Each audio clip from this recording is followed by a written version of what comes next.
You're watching 345. I'm Jason Van Loo, and this is Level 2.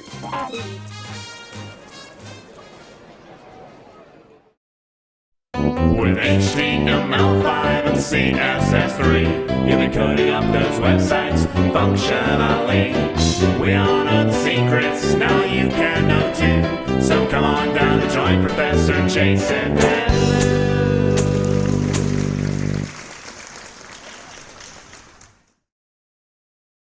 So it doesn't matter if you're a designer or a developer.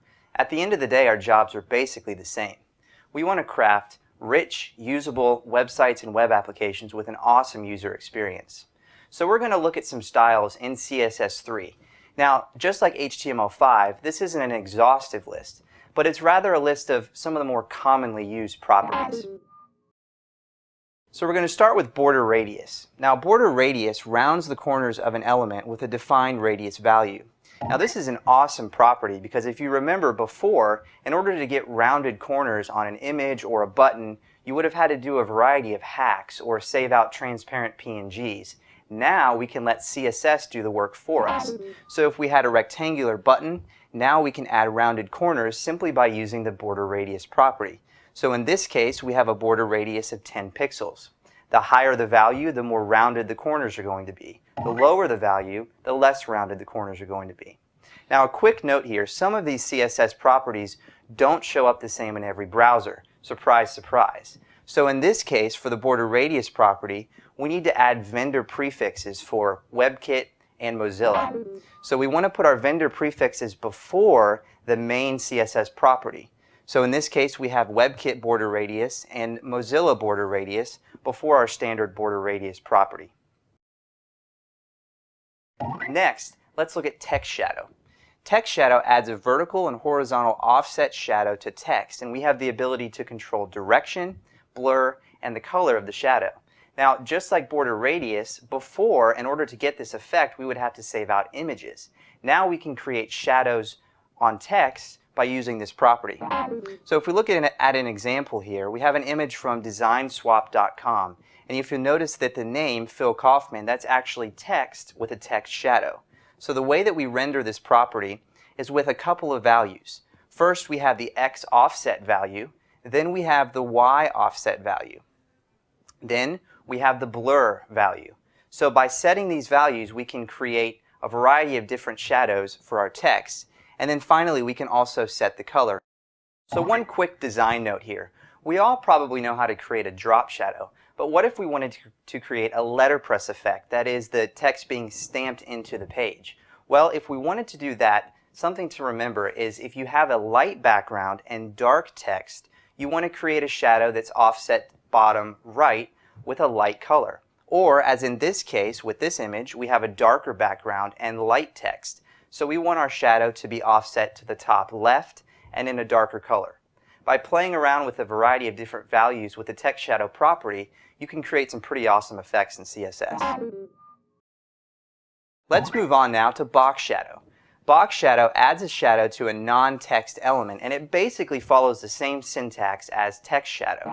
So as we see in our example here, we have an image with a shadow that we can create in CSS as opposed to just saving out an image. So in this case, we have our X offset value, our Y offset value, and our blur. Now, one neat thing about box shadow is we can also add an inset property. If we wanted the shadow to be inside of the image as opposed to outside of the image, we can use inset with the same syntax. So next, let's look at RGBA. Now, RGBA isn't a new CS property, but rather it's a new model for defining color in our style sheet. Now, previously, we would use hex colors to define our colors in our style sheet. But hex colors didn't give us the option of defining opacity. Now with RGBA, we can add an opacity value to our colors to allow them to be more transparent. So as we see here, with this property, we have our RGBA values, red, green, and blue, and then the last value here, 0.5, is our opacity value. So in this case, we can allow colors or background imagery to actually bleed through our text to create a pretty neat effect. Let's also look at HSLA, which is an alternative model for defining colors in our style sheet. Now, HSLA is preferred by some because it's a little bit easier to change out the values of the colors if you don't have RGB values. And if you're wanting to make changes to your colors on the fly, then this might be a good property for you to use. So it follows a similar syntax to RGBA. Let's look and see how that works. We have our HSLA values, which translate to hue, saturation, and light respectively. And then just like opacity, we have an alpha transparency value. So we can set that to be as opaque as we want it. Now, some of you may not know how to find the HSLA color values. Well, we can actually use Photoshop. In Photoshop, we can pull the HSB values, but sometimes these aren't always reliable. I actually like to use Matt Pattenoud's Colors app, which you can pull the HSLA values directly and import them into your style sheet. Or, Chris Coyier has a pretty slick interface called the HSLA Explorer, which allows you to pull HSLA values directly. Next, let's move on to the opacity property. The opacity property defines how opaque an image or an object can be. So we've talked about RGBA and HSLA for text. Now let's talk about opacity for images. So in this case, we can set the opacity of an image by using this property. This is nice because now we don't have to save out transparent images. Instead, we could save out full images and then adjust the opacity using CSS. This gives us a lot more variety and makes it easier for us to change values. Next, let's look at the CSS transform property. The CSS transform property allows elements rendered by CSS to be transformed in two-dimensional space. So this is commonly used maybe on a hover state for an image if we wanted that image to break out of its space without affecting the surrounding elements. Dan Cederholm does this on the popular site Dribbble, and we can see here with his color tags. So the blue on the hover state actually pops out of the surrounding elements but doesn't negatively affect them. So here's what the code might look like. We have an unordered list, and then on hover we set our CSS transform property. Now notice we have vendor prefixes in this property as well. We've also added a vendor prefix for Opera. Now we don't always have to add a vendor prefix for Opera, but in this case we do. So we've chosen to use the scale property for this CSS transform, and basically what that means is we're going to be scaling the image by 50%. We could also use one of the other three properties available, rotate, skew, or translate, which moves the image along the X and Y axes. Next, let's look at CSS transitions. CSS transitions allow property changes in CSS values to occur smoothly over a specified duration. Basically what this means is we can create some pretty cool transition or rollover effects without using JavaScript. So if we had a button that we wanted to add a transformation to and not just a hover state, we could do that. Now we're going to get into the CSS transition property a little bit more in depth later on in the course, so bear with me there. Next, let's look at CSS gradients. CSS gradients create a transition from one color to another without the use of images. So we all should be familiar with how to create a gradient for a button, say in Photoshop, but this makes it super easy to create gradients in CSS. Once again, gives you a ton of variety and allows you to change elements on the fly. So we have our sample image here, That's No Moon. Now the syntax for this property is a little unintuitive and it actually renders differently in each browser. So I found that the easiest way to generate CSS gradients is to use a pretty cool little tool from John Alsop. He's created an editor in which you can just input your colors and it automatically spits out the CSS code that you need to put in your style sheet. So in this case, for our That's No Moon button, here's how we would generate the CSS. We have our background image property, and instead of including an image URL, we've actually set a gradient. So you'll notice we have a WebKit vendor prefix here as well as a Mozilla vendor prefix. And you can see how they're different. But basically we've created a gradient with a button with rounded corners simply using CSS. Pretty cool. The multiple backgrounds property allows us to add multiple background images to our page or within our page. In this example from Naz Hamid's Lost Worlds Fair site, he's actually added a couple of background images so that as you're scrolling down the page, the different images move at a different rate. So it almost gives a parallax effect. So here's what the code might look like from Naz's site. He's actually got two images in this case. bg.jpg, and tile.jpg. Now, what you want to remember is the image closest to the user on the screen needs to be listed first in your image stack. So in this case, that would be background.jpg. My friend Dan Higby has recently done this in one of his blog posts.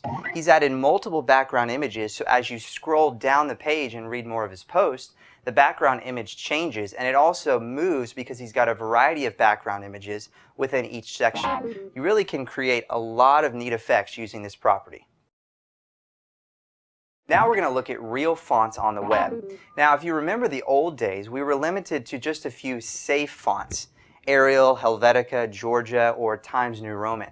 Well, now the age of rich internet typography is here, and we have a ton of options when it comes to embedding fonts on our website. Now, there are several different varieties of fonts that we can use on our websites. Andy Clark has created a pretty helpful table in his Hard-Boiled Web Design book. Some of the more common fonts are OpenType or TrueType. We also have the Web Open Font format, which is kind of like a compressed file of OpenType and TrueType fonts. So with the compressed file size as well as additional security features, I think we'll start seeing this become more of the norm in browser-supported fonts. Now, CSS3 gives us a property for using real fonts in our style sheets. It's called @FontFace. In FontFace, we have three values that we need to declare in our style sheet. The first is a font file. The second is an @FontFace declaration, where we'll list the font family, the source, and the format of that font. And then finally, we can include that font in our font stack. Now, an easy way of doing this is to go to a website called Font Squirrel, which has a variety of free-to-use fonts, and they also generate the @FontFace properties for you. So all you need to do is copy and paste, put those at the top of your style sheet, and you're good to go. Now, the @FontFace property is still the most reliable way, in my opinion, of embedding fonts into your website. But in the past year, we've seen a number of new startups really advancing the technology in web typography. We have Typekit, we have webfonts.fonts.com, and then we also have Google getting into the mix with Google Fonts. So now you have a variety of options when it comes to rich web typography. The bottom line is we're no longer limited to the old safe fonts. We have a number of different options when it comes to embedding real fonts into our website. It takes a little bit of extra work and preparation, but the results and the overall user experience is much more positive. Now, as designers and developers, we know that our sites might not look the same in every browser, but that's okay. Now, notice I didn't say it was okay for our sites to look broken, but we understand that there might be small variances from browser to browser. And as long as we're creating adequate fallbacks in our style sheets and in our markup, we can use some of these new features to create rich experiences for our users. Now, when it comes to browser compatibility, Dan Cederholm has put together a helpful table in his book CSS3 for Web Designers. He lists out the main CSS3 properties and how they're supported in today's contemporary browsers. Now, you'll notice that Internet Explorer 9 is the only version of IE that currently supports a lot of these CSS3 properties, with the exception of text shadow. So you want to make sure, in particular if you're looking to support IE8 or below, that you're providing fallback properties in your CSS style sheets. But let me also say this: as great as CSS3 and HTML5 are, we haven't arrived. And it's our job as designers and developers to make sure that we're putting the user first and creating experiences that are going to be positive for our users. So just because we have elements that we can use doesn't mean that we should. Remember, the most valuable tool in your creative arsenal is your mind. So think through how you want to design and how you want to develop sites, and use some of these properties where you think they're necessary. As craftsmen of the web, our job is to use the tools at our disposal to create the best experience possible for our users. Now, users probably won't know that you've used some of these specific elements in CSS3, but that's okay. As long as they're functioning properly, they're going to have a great experience. But if they have a negative experience, they're not going to care if you use text shadow or RGBA values. All they're going to care about is the experience that they have when visiting your website. So make sure that you design responsibly, that you're taking everything into consideration and always putting your users first. So now it's time to apply what you've learned in this level. Let's get to coding.